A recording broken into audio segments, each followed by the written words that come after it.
Hello, we're Daniel and Kalee Bernard from North American Missions, and this session is the church and technology. As you can imagine, there are a million different things that we could dive into, but we're going to talk about a couple of things that we have seen on a local church level that have been game changers for us. For the past 12 years, we've been serving in local church contexts on teams, everything from music to student ministry to administration to production. So we're going to share some things that we feel like have made a big impact in those church contexts. So I'm going to speak about a music software, Ableton Live. My wife's going to talk about a management tool, Planning Center, and then I'm going to finish up with a couple of website tips that I'd like to share. So the first one we're going to dive into is Ableton Live.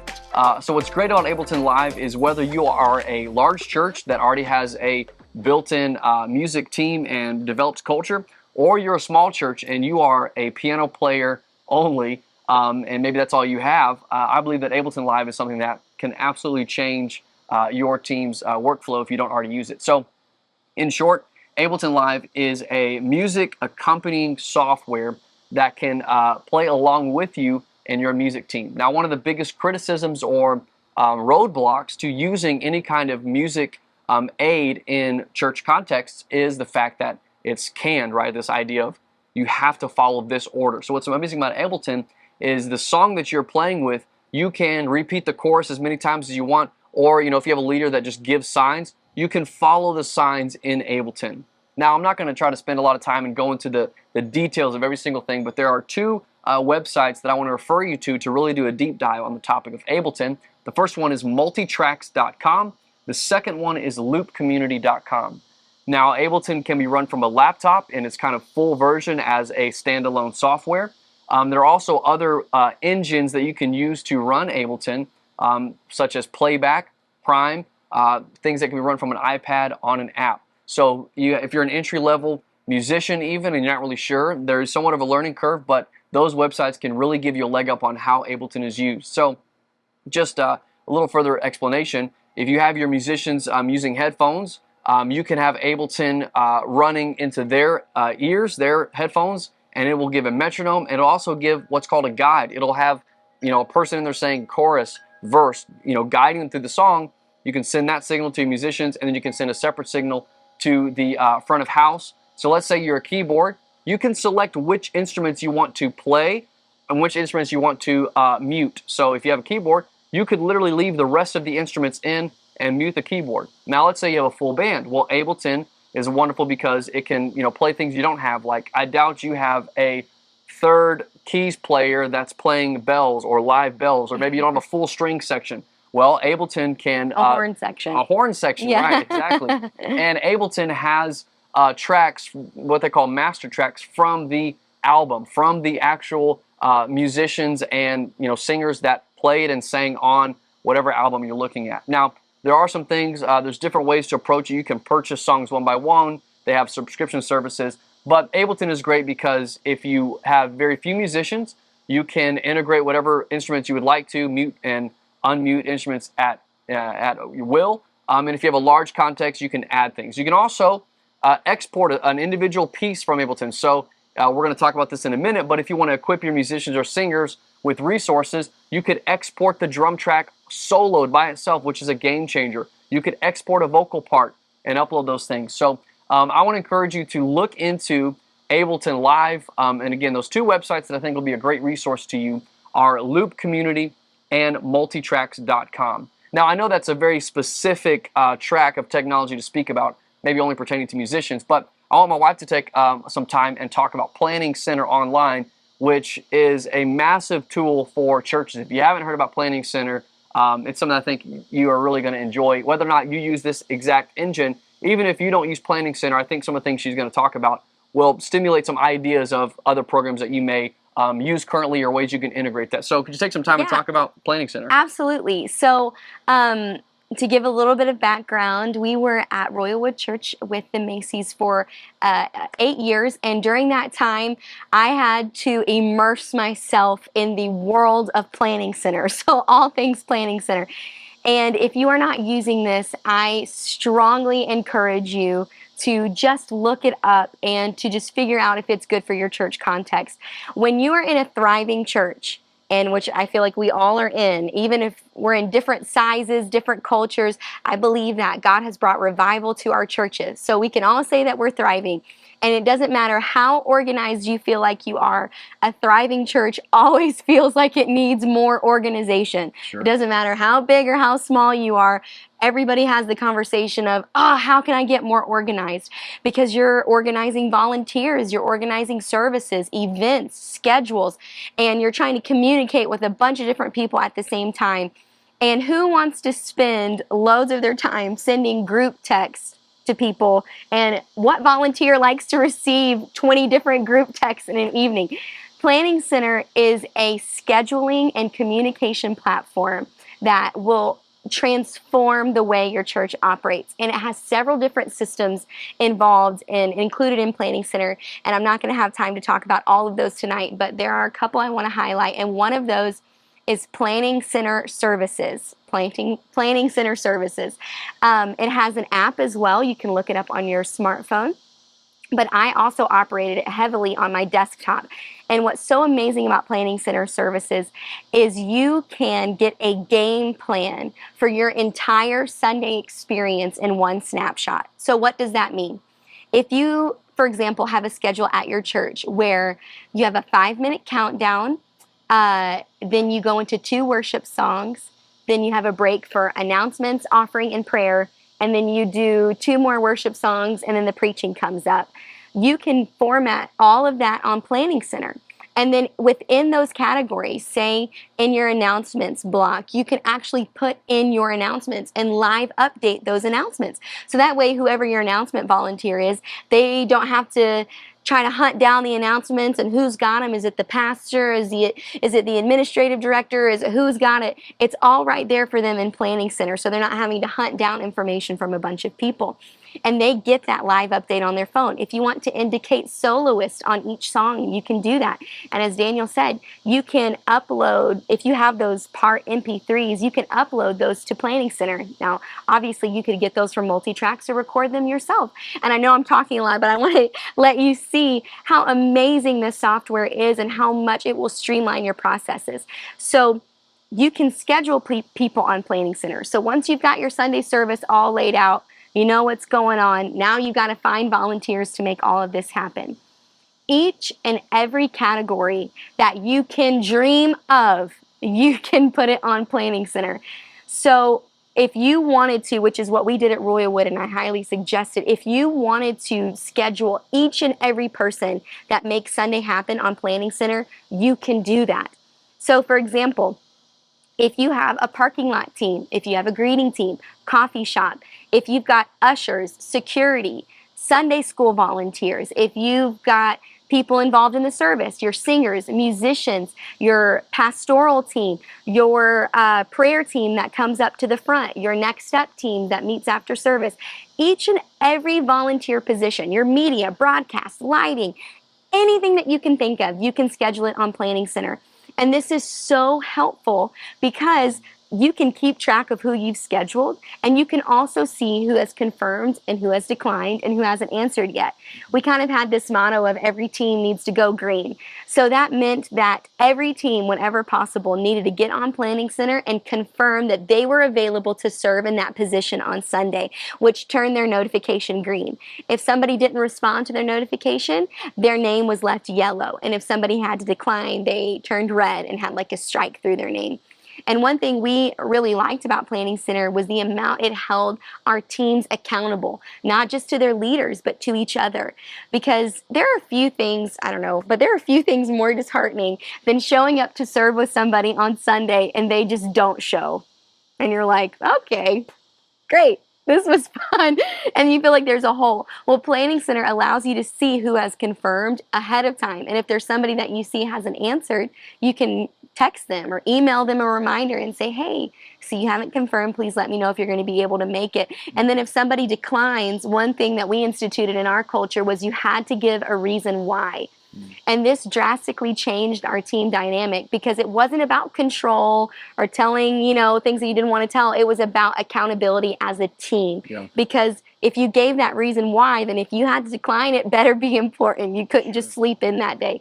So I'm not trying to sneak a preach in this place. this technology training seminar, but it was so awesome for our culture. Yeah. And there's so many other things Planning Center can do. Like Daniel mentioned, you can upload parts, chord charts, multi-tracks that your team can practice with. You can get as detailed as you possibly want on Planning Center, which is what we did. And that way, when you show up on Sunday, there's no questions. There's no wondering what happened or who's doing what or chaotic practices, because we know those can feel chaotic even if you are organized. It was just such a game changer for us, and I strongly encourage you to use it as well for your services.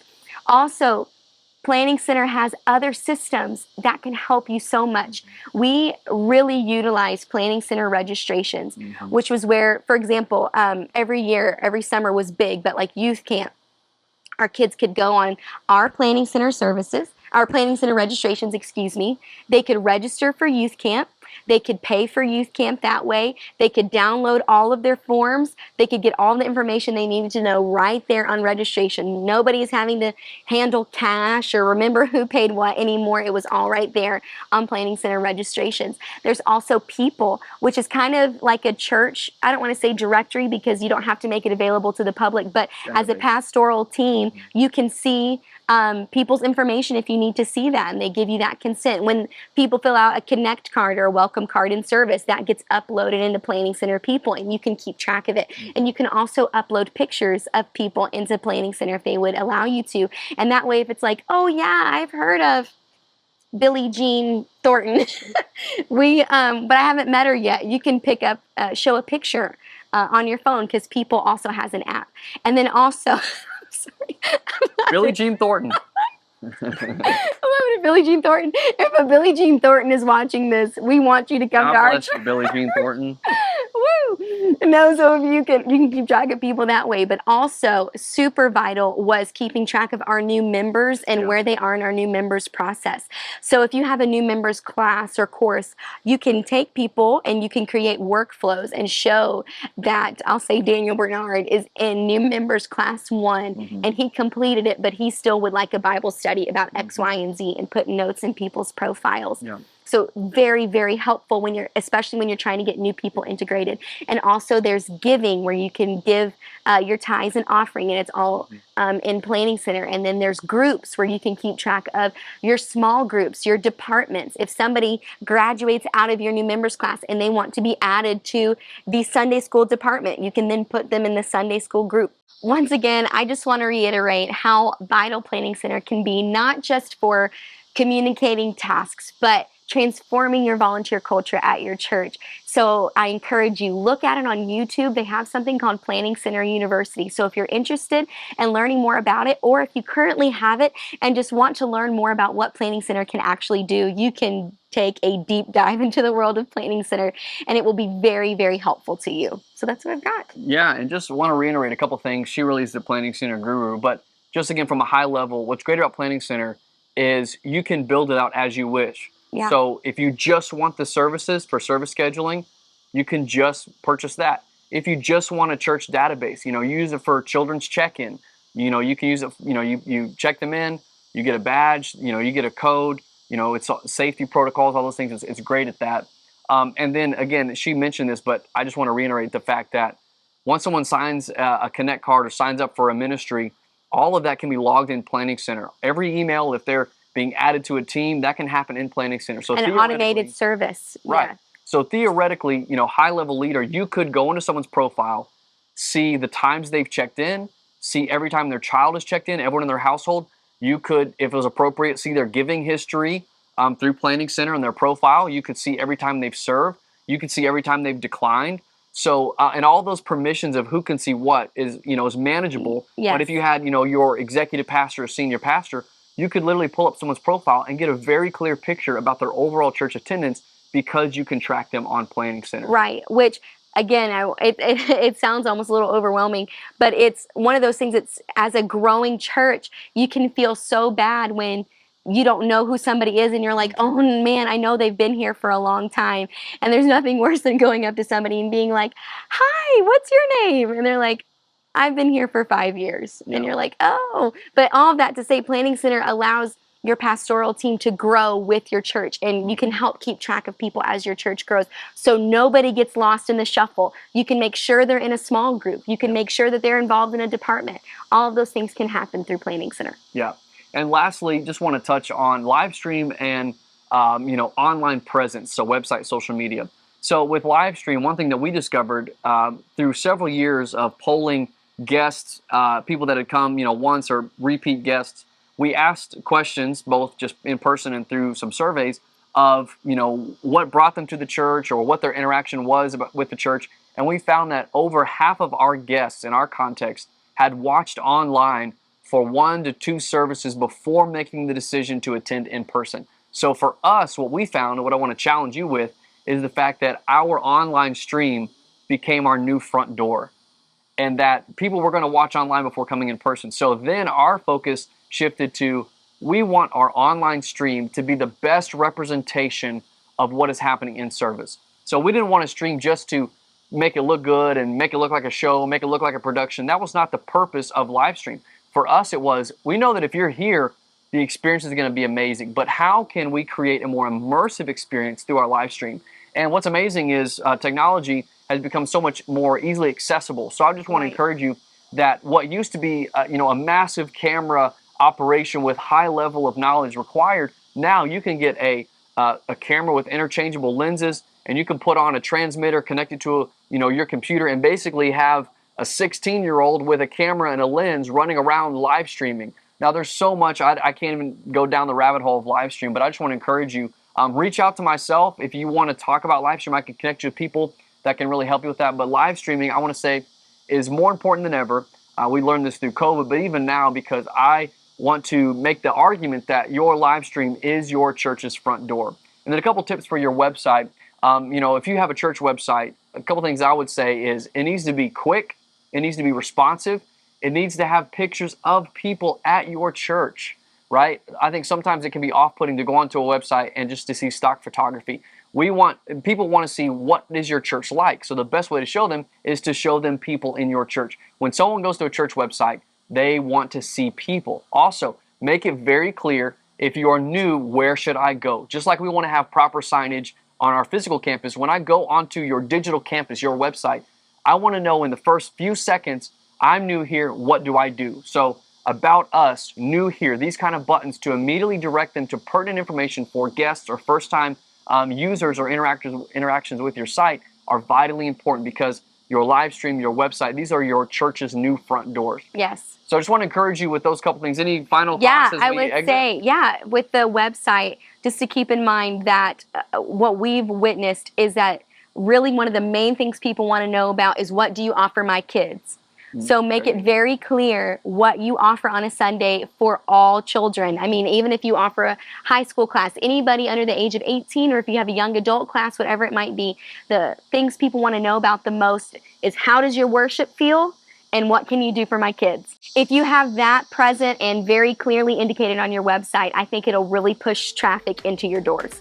Awesome. So if you have any questions about anything we've talked about, please reach out to me. I would love to help you. You can email me at danielbernard@upci.org. I would love to point you in the right direction, give you some pointers, or share any experience that we have gained through working with these different technologies in churches, because we believe that some of these things can really make a difference in your church. I hope you're blessed, and praying for you and your church that God will bring revival. And I believe that these systems can help support the revival that God's going to bring to your church. God bless. God bless.